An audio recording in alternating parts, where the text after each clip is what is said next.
I should have known the deal was rotten the moment Carter slid that paper across the counter.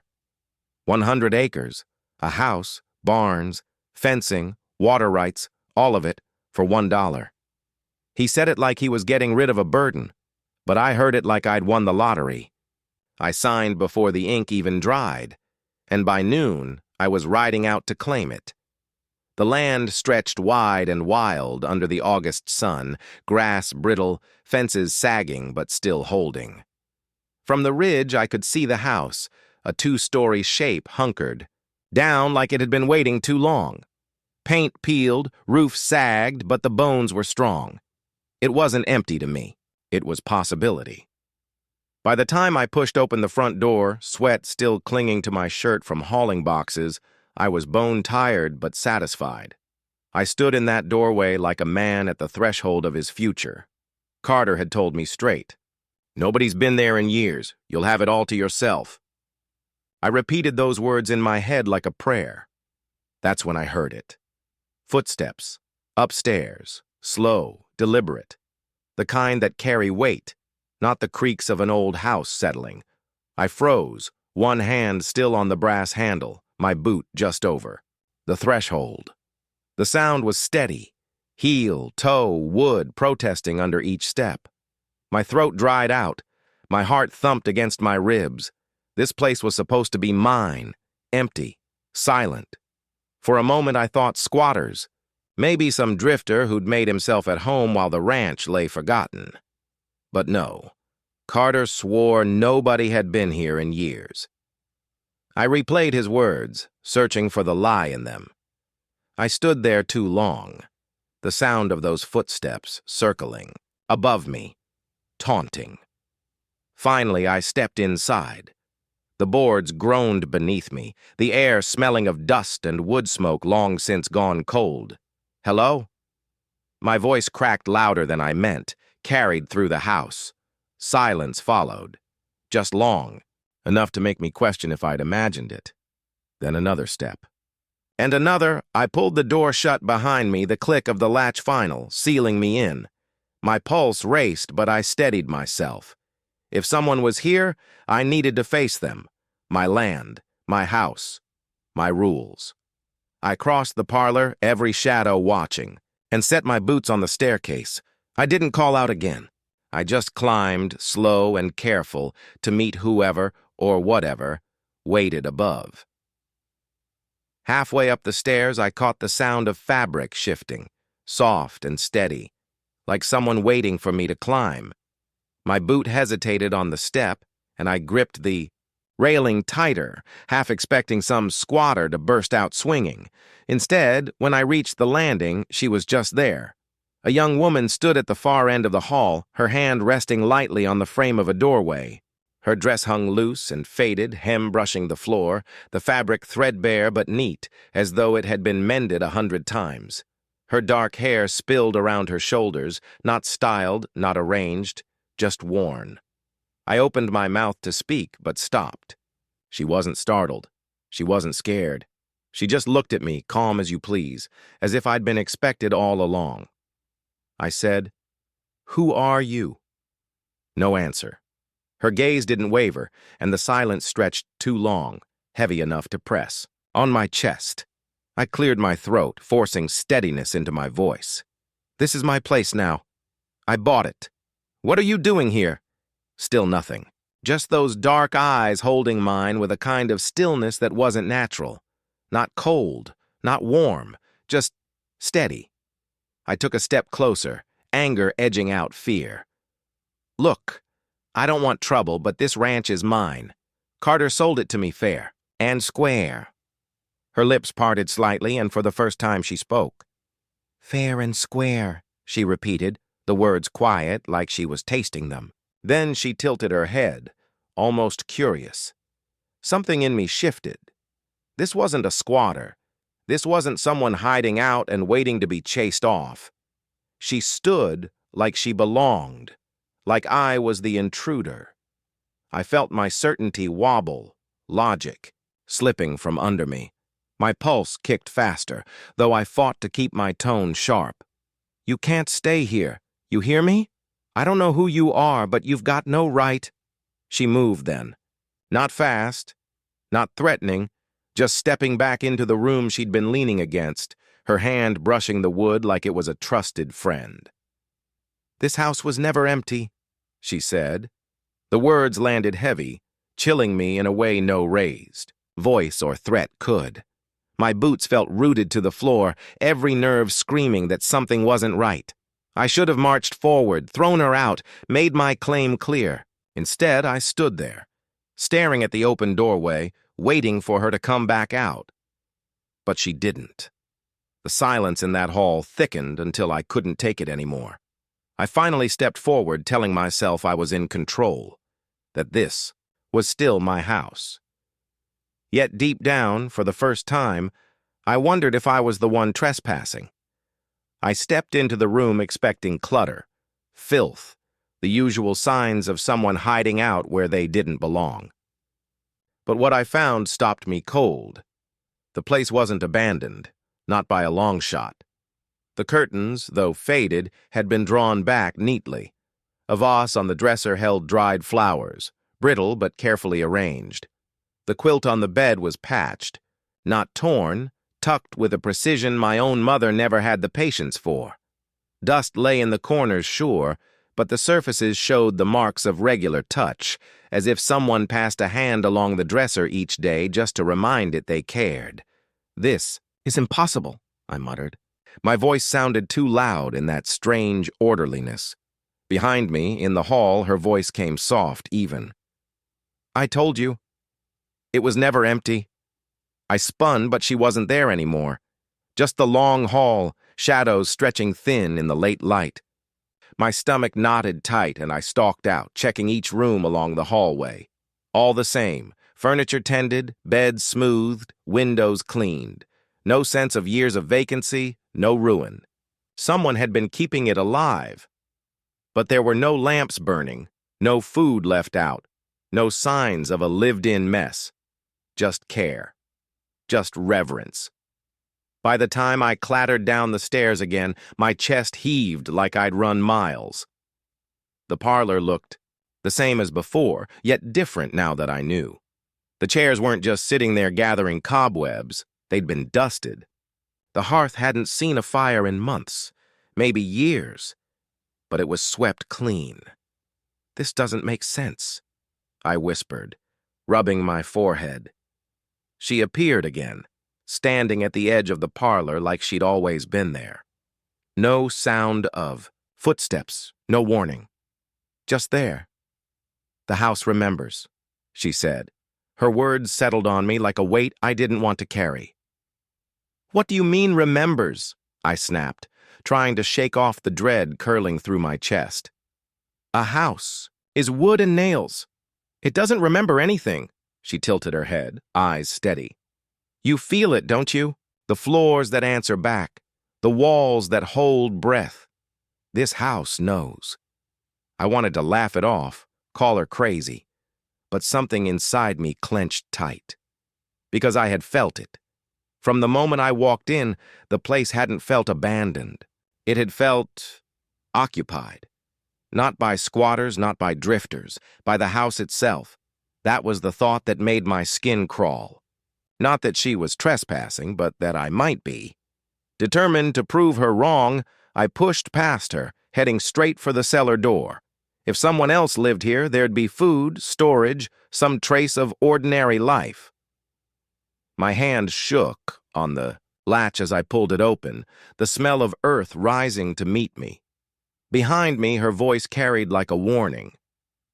"You won't find what you're looking for." I didn't answer. I stepped down into the dark, refusing to let the chill creeping up my spine turn me back. The cellar was cool and damp, the air thick with the smell of earth and age. My boots scraped against stone steps as I descended, the lantern in my hand, barely pushing back the dark. I expected barrels, shelves, maybe old tools left to rot. Instead, what I saw made me falter halfway down. Everything was arranged with a kind of care that didn't belong to strangers.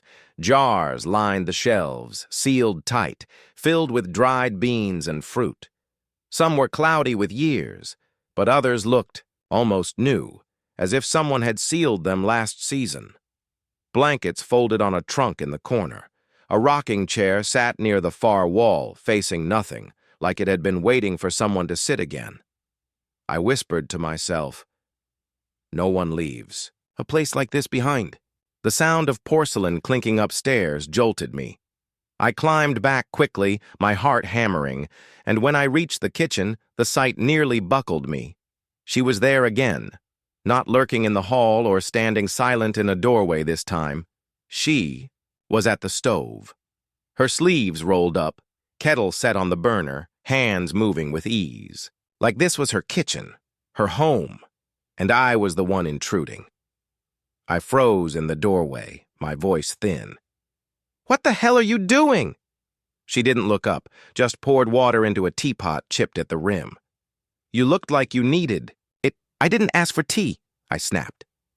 Finally, she glanced up, the corner of her mouth lifting in something too small to call a smile. "You didn't have to."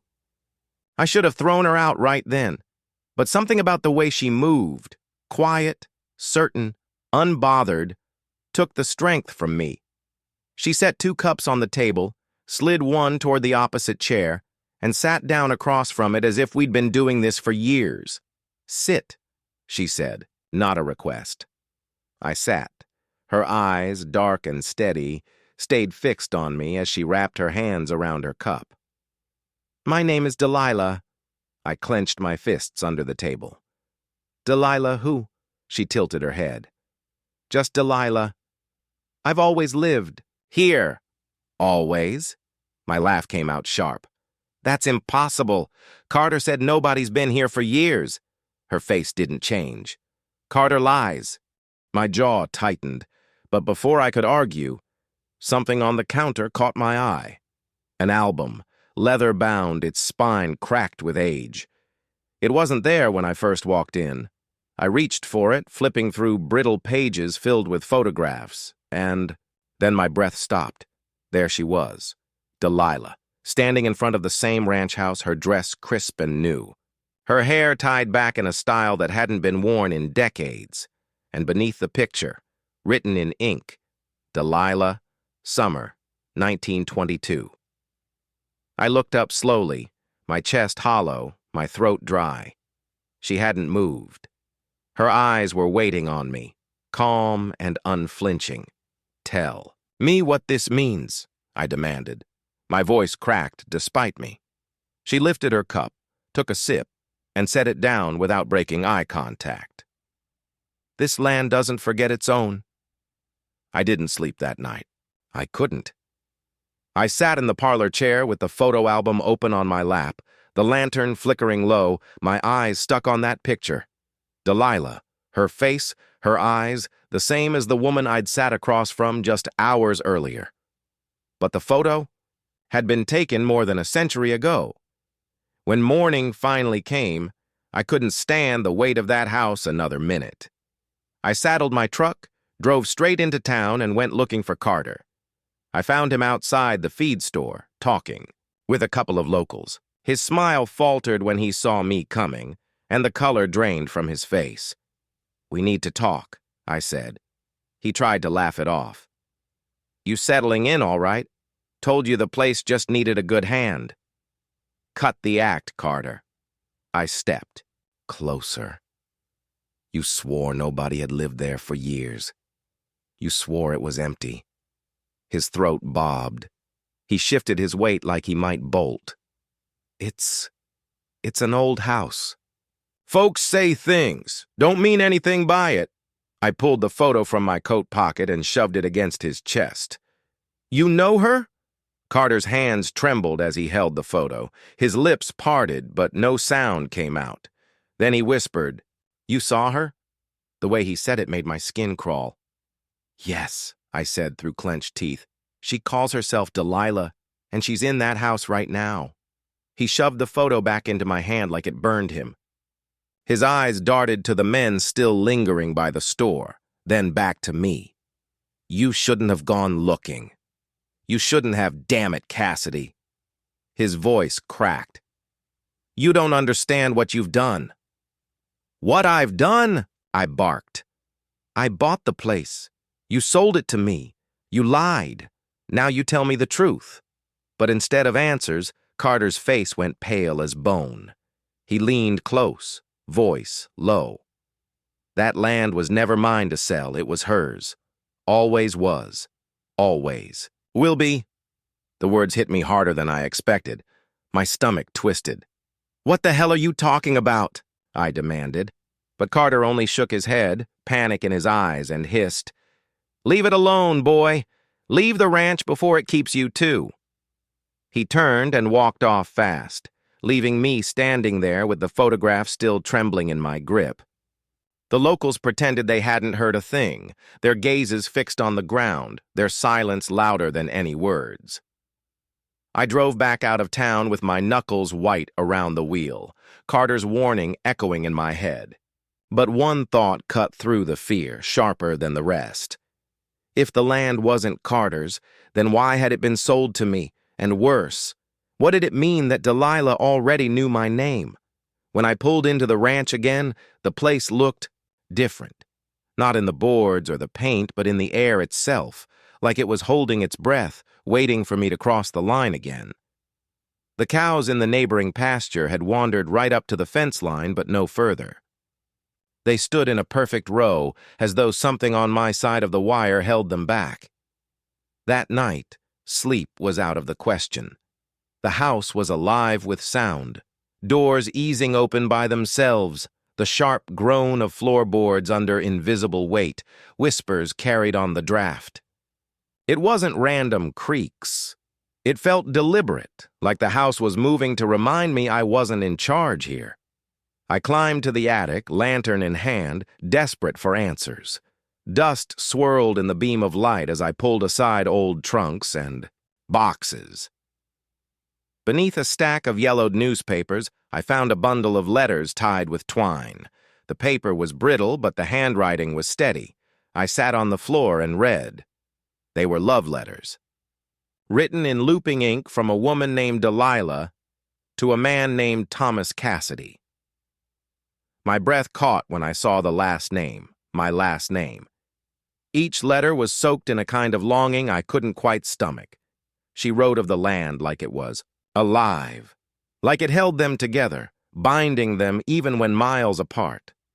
And she wrote of a promise, a pact made beneath the great oak at the edge of the property, a promise that the land would always protect Cassidy blood, so long as Cassidy blood respected it. But as the letters went on, her words grew darker. Betrayal, broken vows, something Thomas, or maybe his kin, had done. And the land, she wrote, doesn't forgive. My chest tightened, my fingers shaking as I set the bundle aside. This wasn't coincidence. I hadn't bought the ranch. I'd been pulled back here. The stairs groaned behind me and I turned. She was there, standing in the shadows, her face lit faint by the lantern glow. "You found them," she said softly. Swallowed hard. "Why me? Why now?" She stepped closer, her presence both terrifying and steadying. "Because you're Cassidy. The land remembers, and it was time for you to remember too." Her words sank into me like a weight. For the first time since I'd set foot on the ranch, I didn't feel like a buyer or a stranger. I felt like someone who'd been called home, and somewhere deep down, though I didn't want to admit it, I felt like I already knew my choice had been made. Delilah came to me just before dawn. I was sitting on the porch, staring at the horizon, when she appeared at my side like she had always been there. She didn't speak at first, only tilted her head toward the pasture. I followed her, silently, past the barn and the creek, until we reached the far edge of the property. There it was, the tree. An ancient oak, its branches gnarled and heavy, its roots twisting into the earth like veins. Even from a distance, it radiated something I could only describe as authority. Delilah placed her hand against the trunk. "This is where it began." I stepped closer. "The pact?" She nodded. Thomas Cassidy stood here with me. We swore to the land to keep it, to honor it, and in return it would keep the Cassidys. It would watch over them. Her voice faltered, and for the first time I saw something like sorrow flicker in her eyes. But promises are fragile. Someone broke it. I swallowed hard. What happened? Her gaze fell. A Cassidy took more than was his. Timber cut where it shouldn't have been. Water poisoned. The land was wounded, and it does not forgive. The pact was broken, and those who broke it paid. A chill crept down my spine. And Carter? I asked. Her mouth tightened. Carter knew enough to fear it, but he thought he could rid himself of the weight by passing it to you. What he didn't understand is that it was never his to give. The land doesn't follow deeds or ink, it follows blood. I stared at the rough bark. Beneath my palm, my family name carved there, nearly erased by time. Cassidy, 1902. My great-grandfather's hand. The weight of generations pressed down on me. Fear, guilt, and something else. Duty. What happens if I walk away? I asked, though I already knew. The land will wait, Delilah said. But it will not forgive. And the debt will only grow heavier. I stood in silence, the morning wind carrying voices through the branches. They weren't whispers now. They were words I could almost understand, calling me, claiming me. I thought of the letters, of the cattle at the fence line, of Carter's pale face, and I thought of the name I carried, Cassidy. I drew in a slow breath and nodded. Then I stay. I'll tend it. I'll honor it. Whatever was broken, I'll mend. Delilah's hand slipped from the tree, and she looked at me with something close to relief. Then you are the keeper now. The wind died. The branches stilled, and for the first time, I felt the land accept me. The months slid by in a rhythm I hadn't known I needed. Morning came with the sound of crows in the trees and the smell of damp earth. I fixed fences that hadn't held steady in years, patched the roof where rain slipped through and tilled, soil that gave back more than it had any right to. Delilah was always near. Sometimes she worked beside me, silent but steady, her hands brushing along fence posts like she was reminding them of their purpose. Other times she simply watched from the porch, her presence as much a part of the ranch as the wind or the grass. Word spread in town. Folks whispered that the Cassidy place was stirring again. Crops sprouted thicker. The creek ran cleaner. And here and there, people swore they saw her, the ghost girl, walking the fields. No one dared come close, but their whispers carried. Carter didn't whisper. He vanished. His house was found empty, doors wide open, dishes left mid-meal. No tracks, no explanation. Just gone. The sheriff muttered about debts and running off, but I knew better. Some things weren't meant to be passed down. I kept a ledger now, like the ones I found in the attic. Each day I marked the work I'd done. The trees tended, the land walked, the fences repaired. And when Carter's name came to me one morning, I wrote it down, neat and final. The land had claimed him. There were nights when I still heard the voices in the wind, but they no longer carried menace. They sounded like watchmen on the ridge, reminding me I wasn't alone. I learned to answer them not with words, but with work, by mending, by tending, by staying true. Delilah never aged, never wavered. I stopped asking why. She was the land, and the land was her. And now, it was mine too. One morning, as the sun bled gold over the fields, I walked the fence line, with a mug of coffee in hand. My boots pressed into dew-heavy grass, the earth cool and firm beneath me. I paused by the oak at the edge of the property, resting my palm against the bark where Cassidy was carved. It felt warm, alive. I didn't speak. I didn't need to. The land knew me now, and I knew it. I wasn't a buyer anymore. I wasn't an outsider who stumbled onto a bargain. I was the keeper, and keepers don't leave.